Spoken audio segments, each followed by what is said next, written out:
and mitigation, including steps to boost energy financing. Now, the power of partnership is a key for us. This is actually the model OPEC fund based on. It's been paying us very good dividends since 1976. I'm in charge of the private sector and trade finance, which this facility started in 1999. However, our sovereign financing has been there since 1976, where we provide sovereign loans.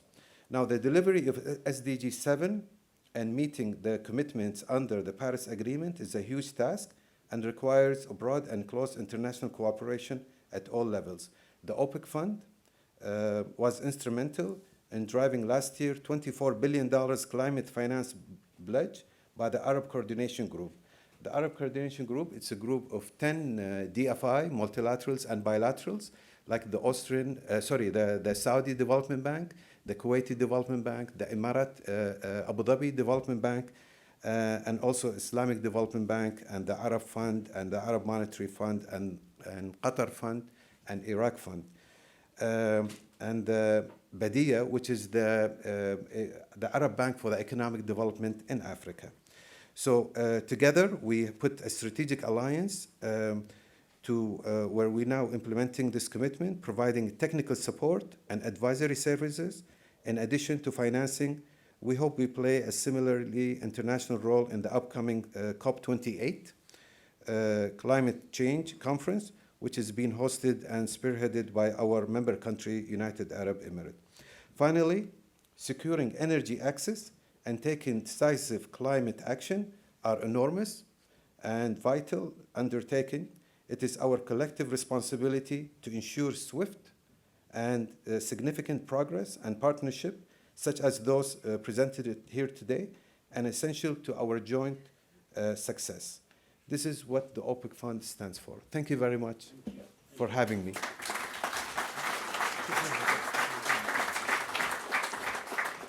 Many thanks to you, Dr. Tareq Alnassar.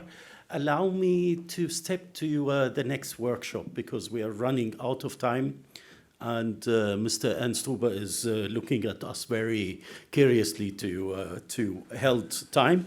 Allow me to call upon, of course, Dr. Alexander Biach, who will lead this session, His Excellency Hamad Alkaabi, and Dr. Markus Horcher, Dr. Andreas Harrer, and Professor Dr. Ich kann es nicht mehr aussprechen, Erwin Greiler. Darf ich Sie, can I ask you to take the floor, please?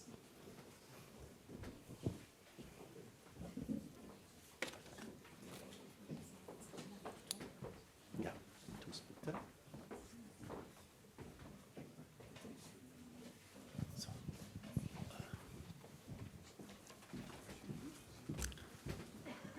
Please. So.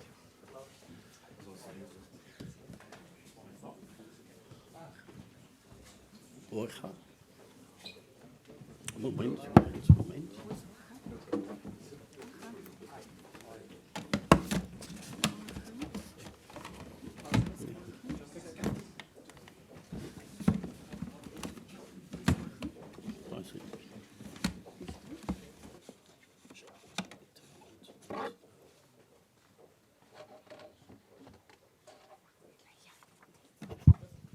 Yes, perfect. Thank you, Hashemi. Please take your seat.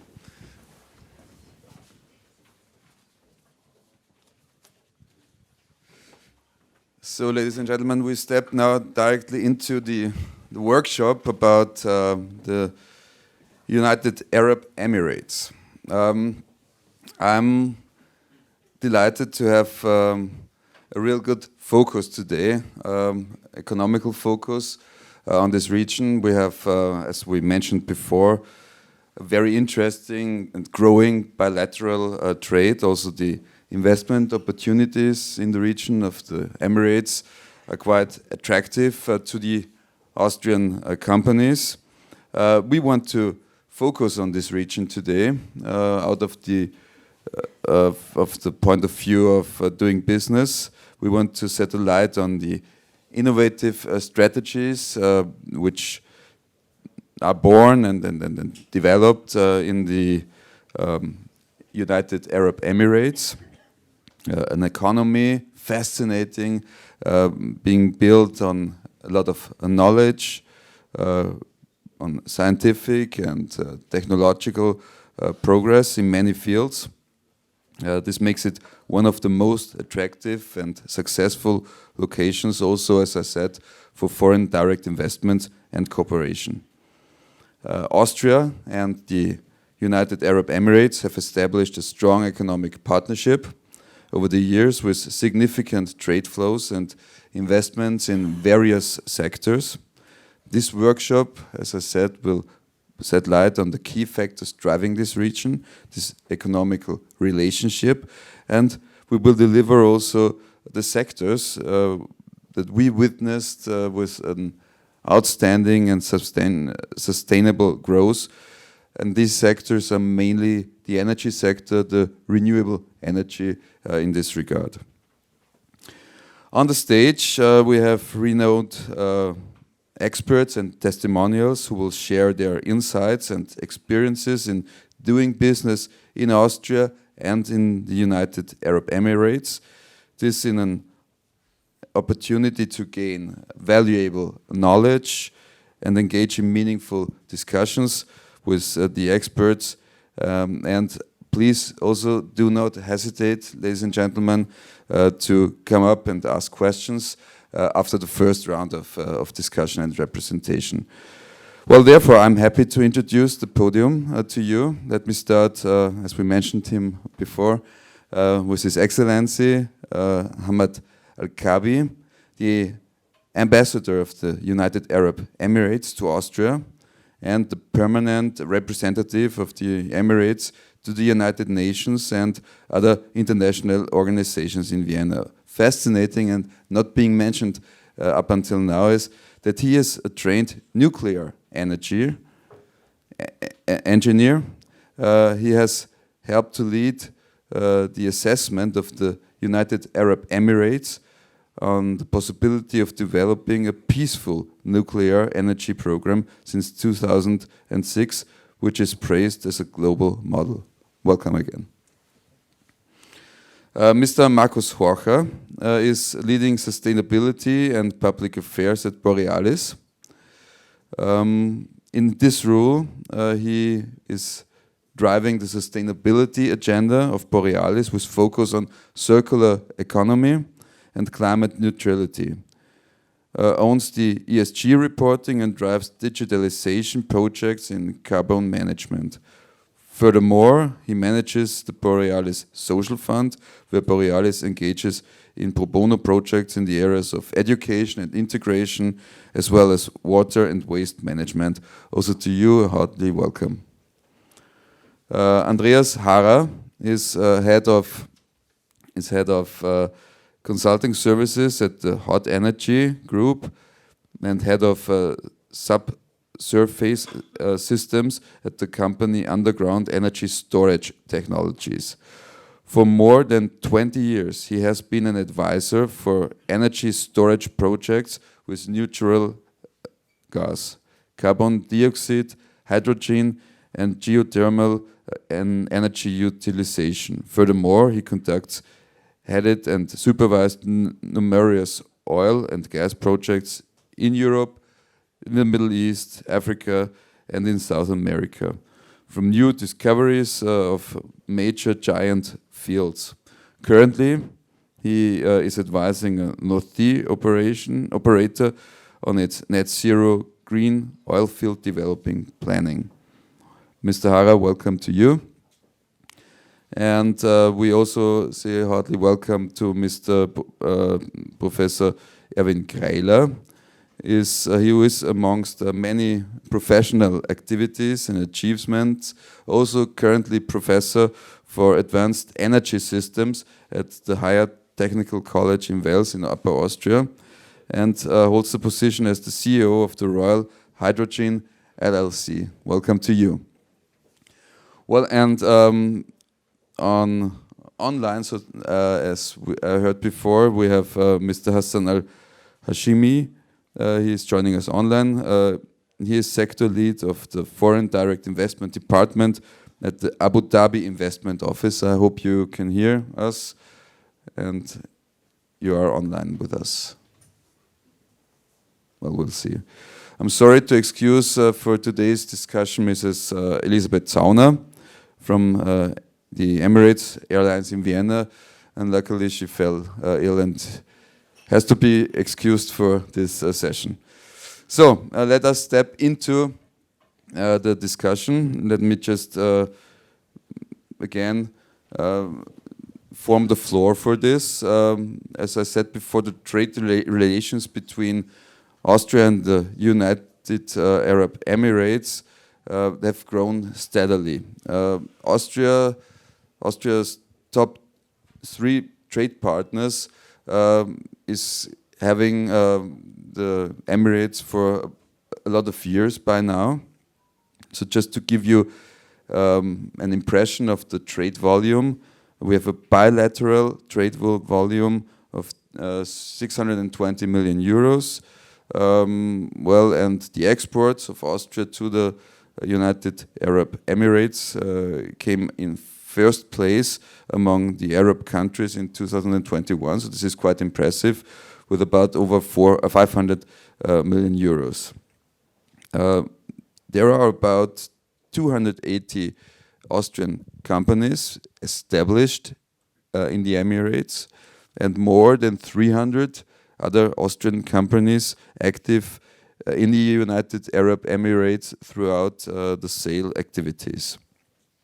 The fact that the Emirates is not only important for the Austrian export industry as a market on itself, but above all as a location for international trade fairs and congresses we heard about. We spoke about the Expo in 2020 in Dubai.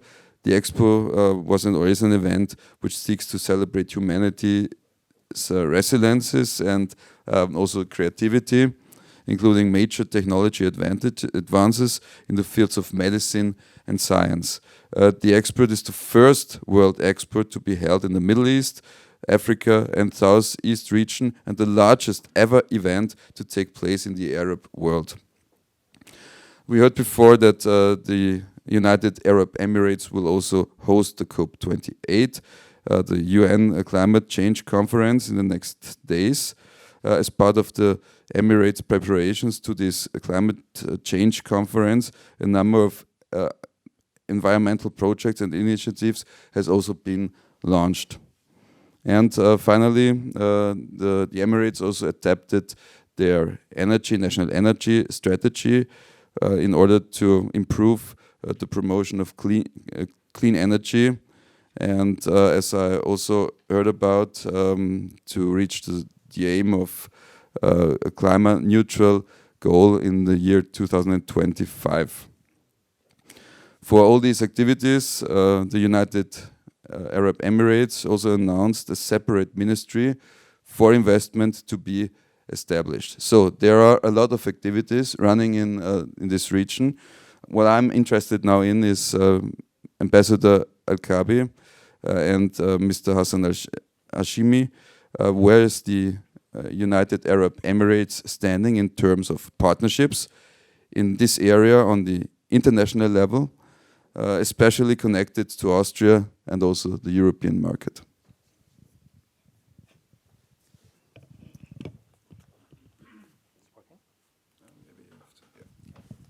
Thank you for this introduction, and obviously the relationship between Austria and the United Arab Emirates. You mentioned a lot of important numbers, which I think a reflection of commitment from both sides to continue to strengthen, but also the speciality of this relationship. It's interdependence from both sides, mutually beneficial relationship. But also, if you look at the size of investment from both sides, it's more or less the same, which I think creates certain special relationship that makes both sides always looking to do more and continue that way. Of course, at the heart of the UAE success story, it's strategic positioning as a global hub when it comes to infrastructure, when it comes to logistical services, and that has been the driver for many of the partnership with Austria, as well as many other countries in the region and beyond as a global trade grows. Sometimes people, or something that's overshadowed sometime is that the UAE also offer a very high quality of living for people to be able to move there, to live there and practice their businesses. And that's been very important key for many of the businesses, but also the transformation of small companies to bigger companies and mega companies serving not only the UAE, but the region beyond that. The environment that created such incentives for the UAE, it's always under scrutiny by the UAE government to ensure that we have the right incentives in that regard. So today, in 2008, we issued a new legislation for foreign investment. That's a main change when it comes to changing the landscape for foreign investment attractiveness, because the government basically said, well, we will have this much targets, $150 billion, and then they created incentives for foreign investors to come in. They even provided additional incentives for special strategic sectors like technology and science and so on. So the work of the government, and you just mentioned that we established new investment ministry, and that's just tells you the dedication of the UAE to ensure that when investors come in to the country, they first ensure they have protection of these investments through the regulations and through the having the right policies and support, but also ensuring that it's also mutually beneficial, because investors will only invest if they can also succeed in their investment in the long run. And that's been the key. And today we have many strategic relationships that involves also economic relationship. And Austria is one of the most important partners. It's an old relationship and continue to grow, but we have many across the world, and pretty much every country in the world we have some level of cooperation. Perfect. Well, I would also be interested, maybe we have Mr. Hassan Hashemi now on the screen. Yeah. Welcome. Can you hear me? Yes, I can hear you very well and very clear. Perfect. And in response to what you asked or touched on, and I think His Excellency touched on majorly on the bigger umbrella of the UAE, and with the aim and strategic goal of diversifying from oil and gas industries, which as the need entitled us to lead and be on the frontier of the collaborations and partnerships with our partners around the globe, the international oil companies. And moving away from that, we established these entities, which Abu Dhabi Investment Office is one of them, where it can be the guide and the entry, let's say, concierge for any investor coming. And as the partnership is stronger with Austria, so here in our offices, for example, we are an end-to-end service provider, where we connect any investment or any business inquiry or need to our ecosystem partners in the government sector. And we work closely with all the Emirates. And we have a very successful model diversifying from oil and gas, which is Dubai. And thus, we created different offices across the UAE. And in Abu Dhabi, for example, in a lot of metrics and criteria, we rank highly in the livability and also the safety, where our business partners coming from Austria will always feel home. And also, it's not about the abundance of availability of capital, but also we want to make UAE and Abu Dhabi especially a destination where families can live and thrive. And even now, we provided different facilitation when it comes to residency and long-term visa stays. Even for those who would wish to retire here, we have a retirement visa, which is a 10-year plus visa. Along all of that, we in the office of investment office, we facilitate business to business introductions. So with the aim to have a healthy platform for knowledge sharing and knowledge exchange. And also with the ports, with the network of ports that you have across the UAE, four of which we have a world-class port in UAE targeting to deliver or reach out to 1,000 plus destinations across the globe. We established our export functions within the office, and also we have the IPO fund, which is basically any company that will wish to headquarter in Abu Dhabi, establish a presence here, to facilitate for them to grow even more and raise and list in the stock exchanges. This and along many and a lot of capabilities and services we are availing here for anyone coming out from Austria or the region to make UAE and Abu Dhabi as their start point, and from here to the whole region. So thank you, and we'll always be here to support the businesses. Thank you. Well, thank you for this interesting insight and also the services and possibilities coming up to the IPO services you mentioned. Quite impressive and interesting, I think, for a lot of Austrian companies. Let us step to some Austrian company now, maybe to get some insight also for the activities. We have some kind of long tradition between the Austrian and the Emiratic diplomatic relations. I just saw that in the year 2021 we had our 45-year diplomatic relationship celebration. It was a little bit difficult to celebrate at this time, you know, the COVID crisis. But anyway, it has been established in the late 50s, where the first steps have been taken. Austrian companies laid the foundation for the Dubai seaport and also for various other infrastructural projects in the Emirates. So this was some kind of starting point. And the OMV, the Austrian National Oil Company, for example, is since a lot of years a very strong investor in the United Arab Emirates, and also the International Petroleum Investment Company and the OMV, and later also the company daughter Borealis of the OMV have been cooperating closely since the 1990s. So there is some kind of strong relationship built on fields like infrastructure, energy. Mr. Horcher, I would like to ask you directly to share with us the Borealis strategy, which rule the Middle East, in particular the Emirates, play in, and what have been the success factors for your journey so far. The floor is yours.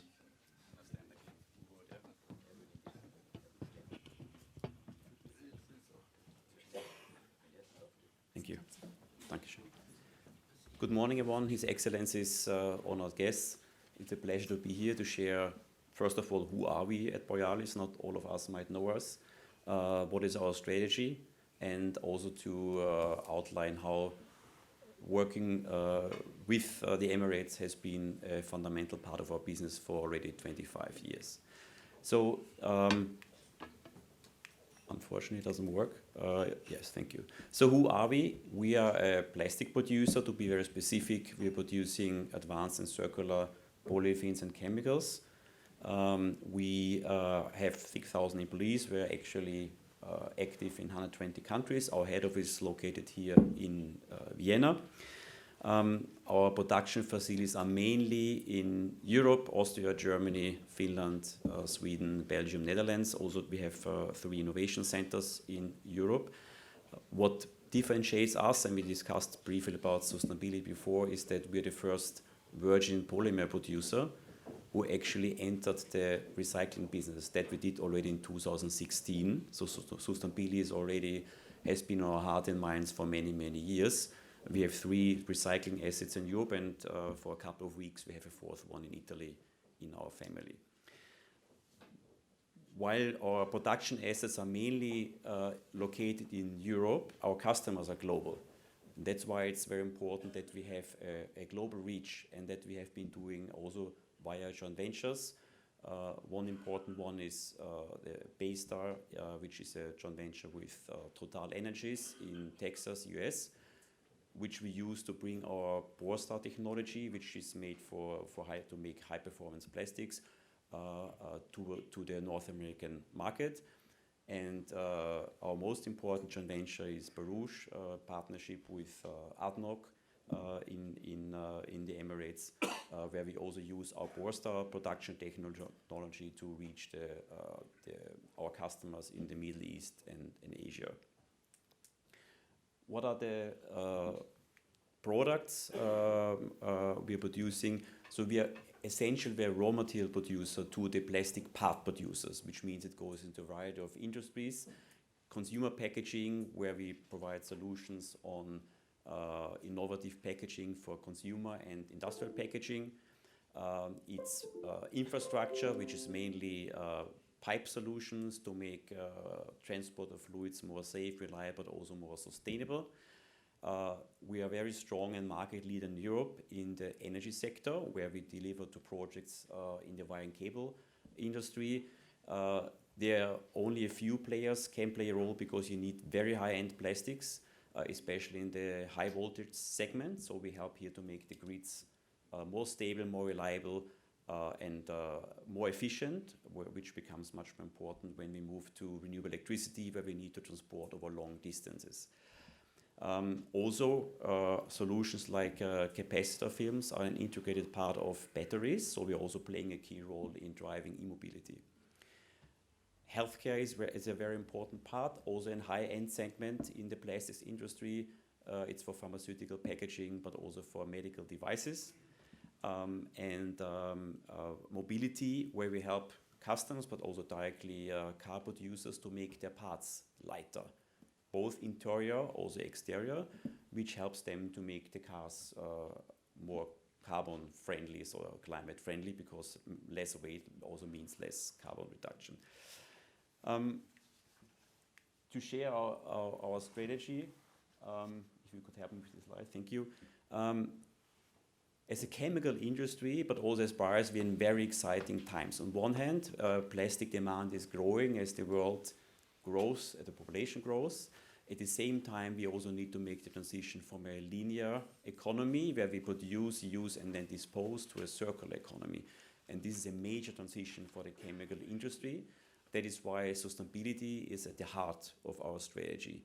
And we made 3 major commitments on sustainability. One is to reduce our greenhouse gas emissions by 60% until 2030. This we achieve by divesting our nitrogen business, which we have finalized this year. It's energy efficiency projects, it is carbon capture projects, and others. So that's a very important part for us. The second commitment we made is to increase the share of renewable electricity from 28% to 100% by 2030. And the third large commitment made is that we will increase the production capacity of circular products, which is recycled or renewable plastics, so not fossil-based anymore, from today 100,000 tons to 1.8 million in 2030. So you see, it's a major transformation for us to drive circular economy. Despite this means moving into new endeavors, we build everything we do on our strength, on our foundation. So there's strong focus on safety, innovation, technology, our people, the culture, but also performance excellence. And then we have very 2 transformative elements. As our customers want to have more and more innovative products, we're gonna shift our portfolio more to the value-add segment, less single-used, more like durable, high-performing plastics, but also to offer more and more alternatives which are based on sustainable feedstock.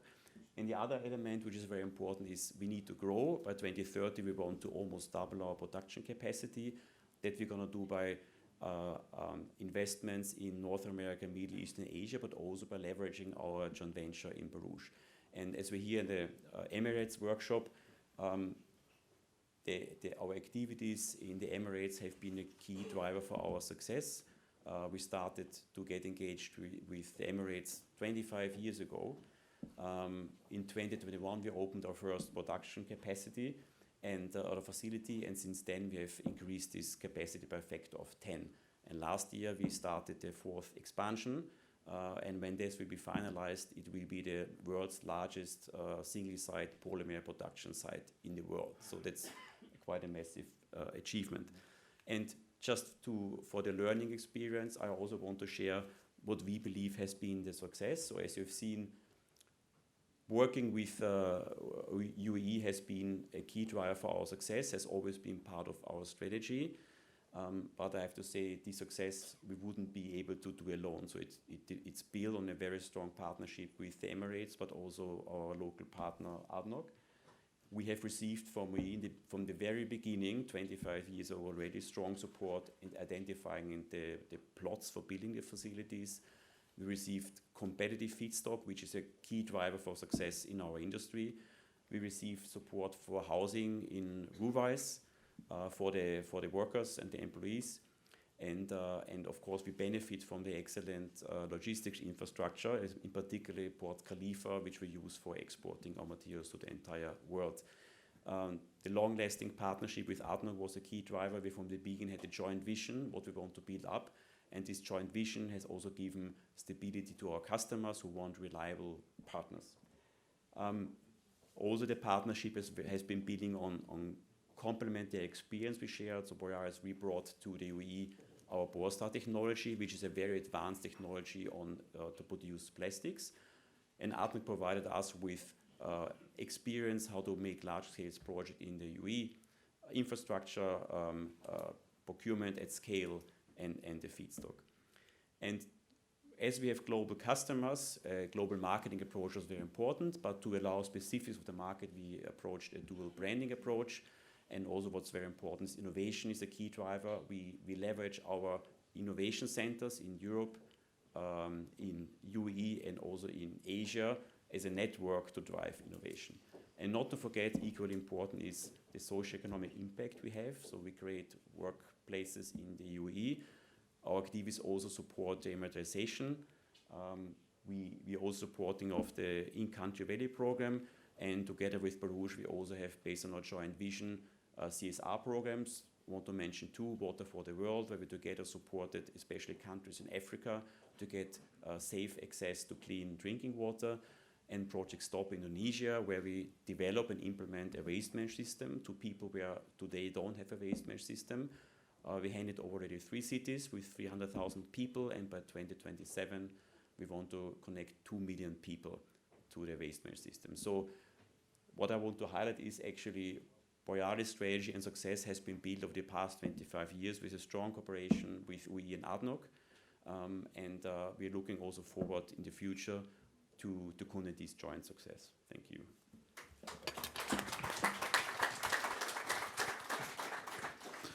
Well, thank you, Mr. Horcher, for this really interesting and wide branch of activities and insights of Borealis. I would like to step now over to the new activities. Well, the Emirates are quite known a little bit as the country of the Guinness Book records. As I took a little view into the activities, is known like with the Burj Khalifa as the world's largest tower. The Palm Island is the largest man-made island. Now I read that you are also the 3D printing leading hub of the world. You are sending a moon rover now to discover the moon. Well, and there we come to some kind of interesting activities. The Dubai autonomous transportation strategy, for example. Dubai is looking for transforming 25% of the mobility activities to autonomous driving, which saves a lot of time, first of all, for the people, reduces transportation costs, carbon emissions, also accidents, as you can imagine. 25% put to this autonomous driving. It's quite impressive. There are plans to build the largest single-site solar park in the world in Dubai, and also, and there we come now to the energy sector. This solar park is based on the independent power producer model, which will generate now, I think, about 1,000 megawatt. It started with 13 megawatt, and it will go up to 5,000 megawatt production in the year 2030. And having another record for sure will be managed through the world's tallest solar tower, raising up to 260 meters. So a lot of energy activities in this region. And what I would be interested in, Mr. Harrer from the Underground Energy Storage Technology GmbH, what can further be done in the United Arab Emirates in terms of effective land use, supporting this, as I mentioned, sustainable direction in your opinion? Please.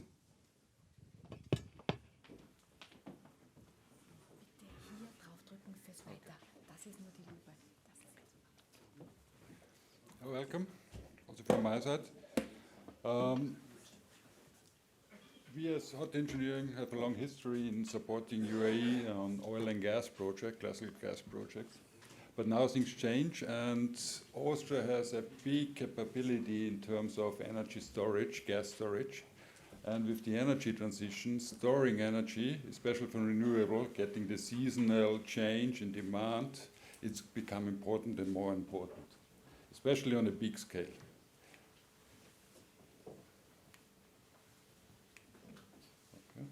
Okay, so as I said, oil and gas, so therefore I would like to start out with oil and gas fields. You see here on the map on the right-hand side, you see two areas where Austria has its historical oil and gas fields. Many of them are depleted now, of course.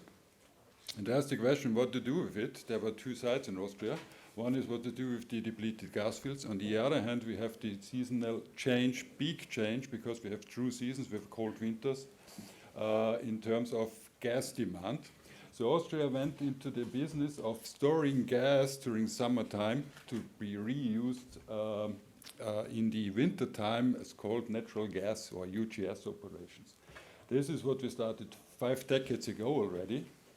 And meanwhile, and especially company like Austria is a leader in now employing this knowledge in terms of hydrogen storage, as it can be bring in renewable energy to this. And worldwide, we are acting, of course, we're providing this knowledge also now to any kind of CO2 sequestration operation or CO2 storage operations, which are not done in Austria, but done worldwide. So we also help here to get this on path. Okay. So as I already mentioned, as already mentioned, about 50 years, so commenced 1969, the first gas storage came onto production, onto stream in Austria. And since then, things changed. So actually, Austria is in a unique position in the fact that our storage capacity exceeds the annual gas demand, which is unique in the entire world. It is, on one term, it's a large strategic reserve. But it's beyond that. It also became an economic business as operations are that extremely good and continuous technology operations upgrade are done.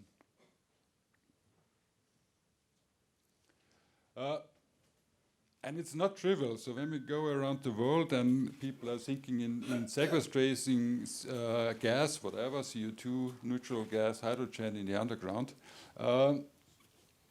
challenges are faced. On the right-hand side, you see a sketch with the surface installation and the complex horizontal wells. One idea, for me, always I like to present to show a bit the challenge is for a seasonal gas storage, you see on the right-hand side, so you take your gas field, and this is the rate, so the offtake you produce from a gas field is on that scale when you produce the gas field out of it. If you now want to use it for a storage operation, you use a big portion of this volume underground and produce it and inject it within a couple of months, 4 to 6 months. So which means the offtake compared to rises to that level.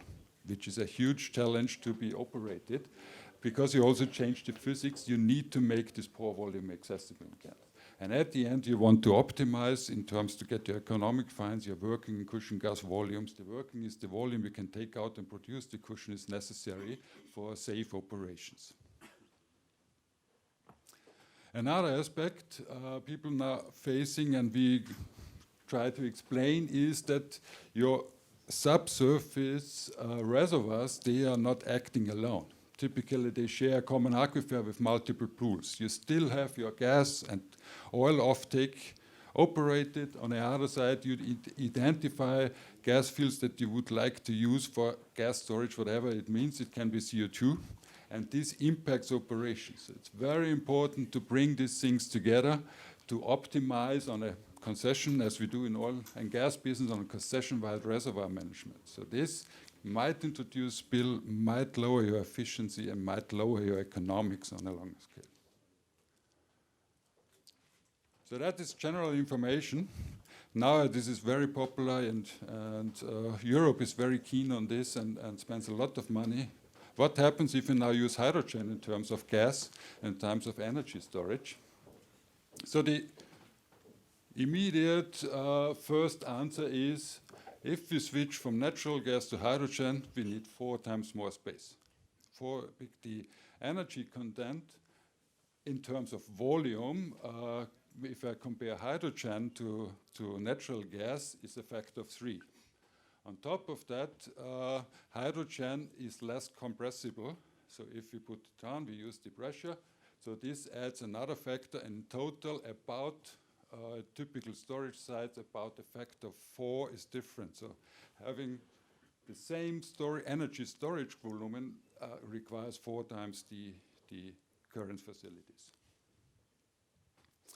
The second is, it is a very small little molecule, and it is different. It has lower viscosity, lower density, and of course, it starts mixing with the underground. So we use depleted gas field. So you have the water in there, you have initial gas in there, and now you add hydrogen, which starts mixing.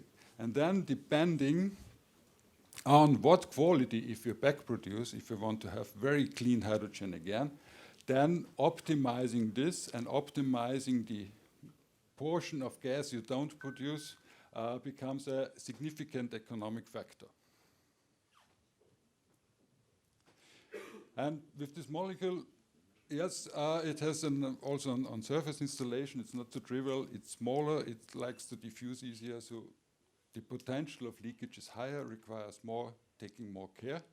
And of course, also the compatibility of materials. Hydrogen can introduce embrittlement or cracking. And the final, but we will come to the good news as well. The final aspect is, of course, there are also microbiological activity introduced with hydrogen.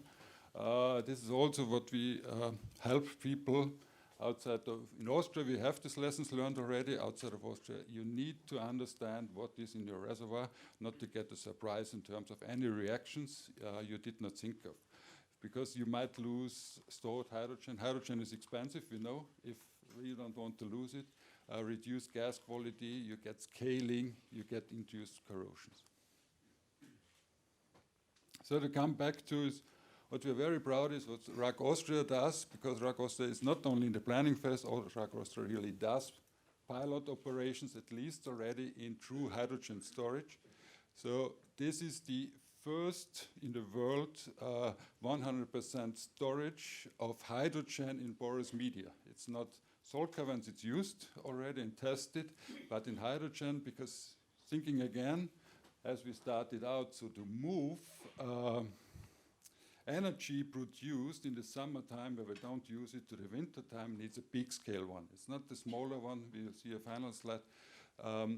We need big scale energy storage, which can be done with hydrogen, but therefore I tried to list a lot of challenges. They need to be overcome. And you see here pictures of RAG Austria. They started already to implement, to do the due measurements in terms of sun storage and sun conversion. The now they started with blending hydrogen to gas and injecting and back producing. And this year, 100% pure hydrogen is injected in a depleted gas field. Already started. Sun conversion is an interesting topic. If you inject CO2 together with hydrogen, in situ methanation can happen. You need bacteria there as well. But it's a quite interesting step in a cyclic energy supply. So why do we in Austria spend so much time on it? Because, once again, seasonal demand. And here I compiled energy storage possibilities compiled from flywheel, which are used to stabilize grids, power grids, up to, but you see, if you go to bigger scale energy, you need to go to gas, either methane or hydrogen. So that's the reason why we strongly push here in Austria on this technology. Methane, we have 50 years of excellency, and with hydrogen, pilots are in place and are for sure the future. And Austria is happy, as already mentioned earlier, we are happy to share this knowledge of the operators, share this knowledge in terms of planning as we do, as the underground energy storage technology. We have a lot of lessons learned. Not everybody needs to repeat our mistakes. Because there are also, I did not mention, regulatory in terms of what makes safe execution at the end. So very happy to share this at the end. Thank you so much.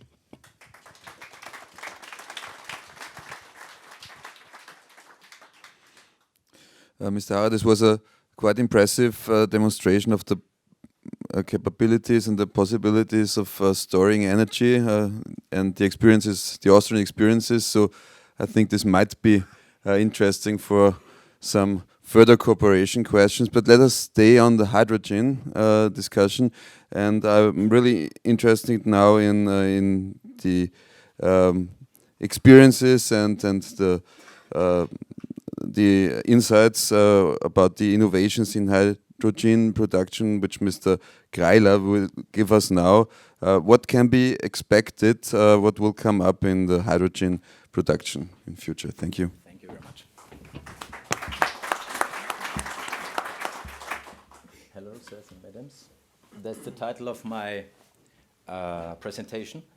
The colleague is the storage guy. I'm the producer guy from green hydrogen. I hope so. Natural gas becomes real climate friendly, and the big word is real climate friendly. The process was developed by our small country company. In Austria was the beginning since maybe 13 years ago. And now we stay roughly 3 years ago now in the Emirates. We stay in the Emirates 3 years ago. A very famous and very beautiful island country. I live half a year. I stay there. I love it. Believe me, I love it really. Next one. My name is Dr. Erwin Greiler. I'm the CEO and CTO of this company. I said 13 years experience in this topic with many top students all over the world. We are big friends together, and the young guys and madams are very smart. It's very important to go to the universities and work together with their strong force from the young guys and madams. We have a really world-class partnership with special knowledge and top research institutes around the world, because the reason why this topic is in reality, I was 11.5 years research and technology scout. Okay, thank you. Okay, thank you very much. I was.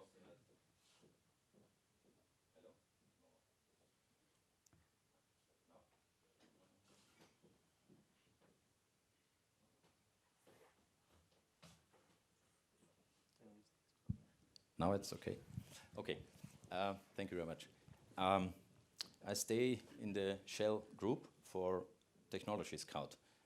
I'm traveling around the world for new technologies, and now you see one of these goals from in the past Shell. I don't know what Shell to do at the moment in the renewables, but we are stand really in force in this topic.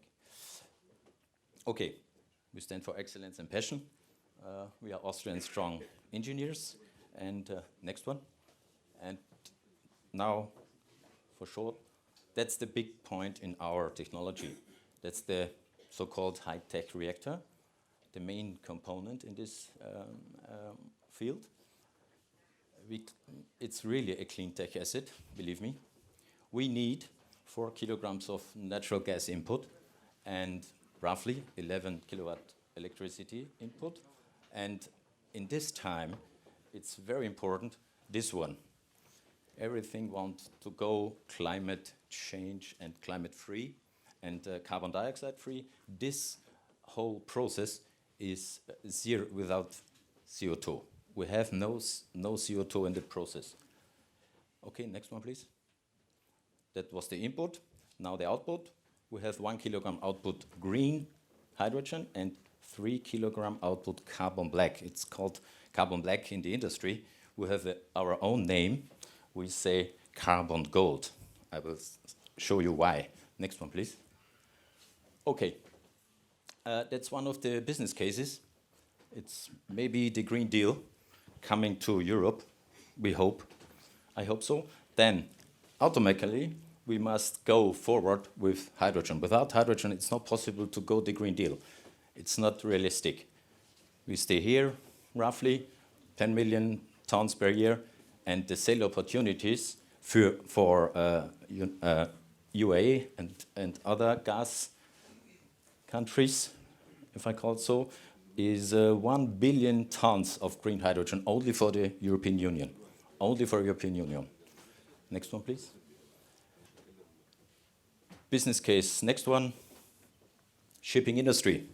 If you want to greening the shipping industry, roughly, now we have 300 million tons of heavy fuel oil at the moment.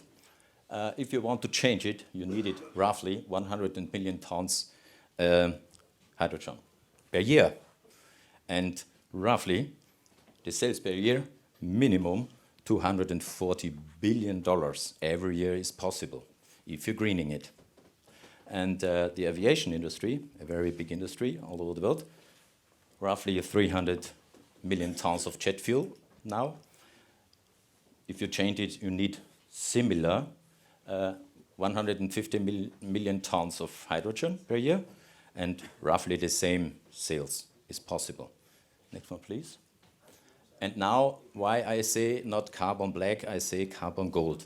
It's very important from my side, because here you can see Saudi Arabia, Doha, Abu Dhabi, and so on, Cairo. We are experts since 30 years. I'm dreaming to greening the desert. Believe me, I dream about this topic. I don't know why. And that's one of the possibilities to do this in this business case, where you can use carbon gold. Boundary conditions, roughly, only numbers at the moment, 100,000 square kilometers. We call it future commercial forests in arid areas. Here are many, many arid areas, you know better than me. The result, if you do this, when you go with carbon black into the soil, sorry, carbon gold, not carbon black, and you can earning 20 billion new utility trees. And we call it genuine desert greening. It's not simple. It's not simple. We have experience since 30 years in this topic.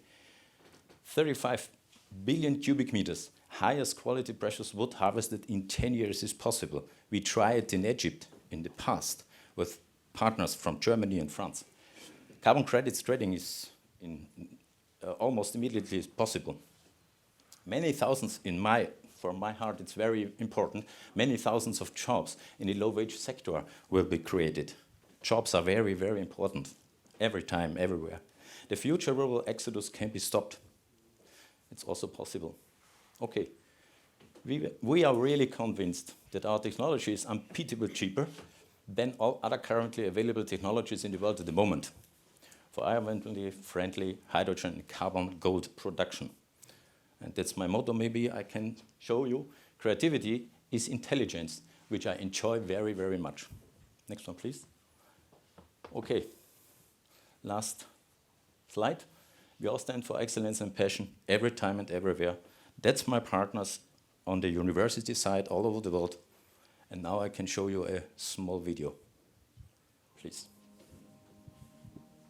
Production of real cheap and really environmentally friendly hydrogen and also carbon black from natural gas in any quantity and in a timely manner. Our global energy system is confronted with the following challenges. We are facing both an energy crisis and already noticeable, drastic climate changes, and we are not prepared for it. We urgently need to reduce greenhouse gas emissions in order to limit the effects of climate changes. Renewable electricity is to replace increasingly scarce fossil fuels. New energy storage methods are urgently needed. The structure of our future energy system will be different from the one we have today. Uncertainty in forecast will continue to increase. Example, World Energy Outlook. Simple extrapolation of already existing technology paths is unlikely to bring real solutions. Paradigm shifts are not only to be expected but also necessary. The main component of high-tech reactor.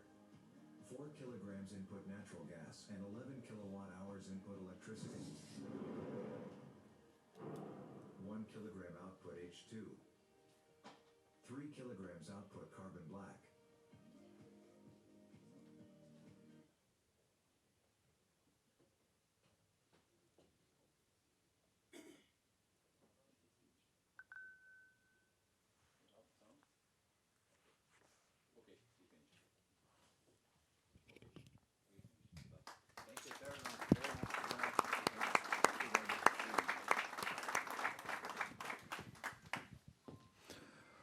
Well, Mr. Greiler, this has been quite impressive now because changing or swifting the shipping industry, shipping the aviation industry to a new revenue strategy, to a green and clean mobility sector, and greening up the desert by putting on the technology of hydrogen.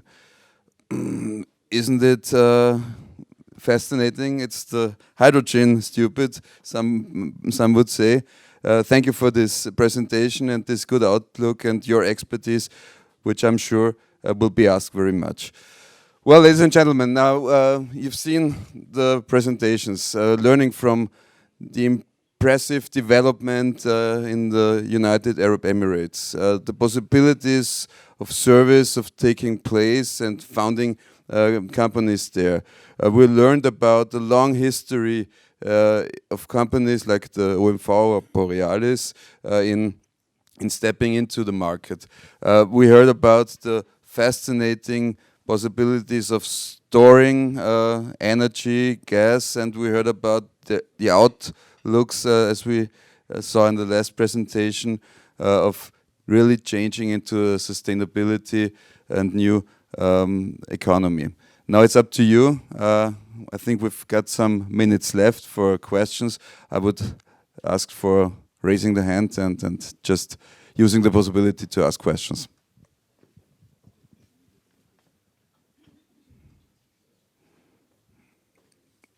Please, can we have a microphone?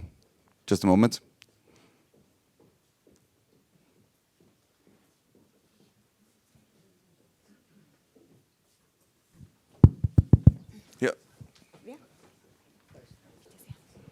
Thank you. My name is Abdullah, the ambassador of Saudi Arabia. That's my pleasure to be here in the room and maybe to bring me back maybe 25 years when I start as a chemical engineer, not as a diplomat. But really, I am highly appreciate the information that what we have here. For sure, my colleague Ambassador Hamad and the United Arab Emirates, for sure, this is the business and opportunities. All of us, we know it, United Arab Emirates. But the other side, which is that brings me the issue of, as a chemical engineer, just I encourage my colleague because it's impressive information what we received today. Again, to United Arab Emirates, that's what we have. We have two occasions there, which is they call it the Middle East Green Initiatives, and also we have the climate change. Both the old presentation, what we see from the technicality, it will help because let me talk the Middle East Green Initiative. We're planning to have 50 billion trees that it will help the issue of the desert. Also for the carbon captures, the hydrogen, the gold, black, that's what we have. So I encourage my colleague to get in touch. This is, I think, a golden opportunity. It is in United Arab Emirates, will be the CAP, also the Saudi initiative, the Green Initiative, and the Middle East Green Initiative. Also, it will be United Arab Emirates. I think this is a golden opportunity, how we can, because the challenge what we have, how you can planting more than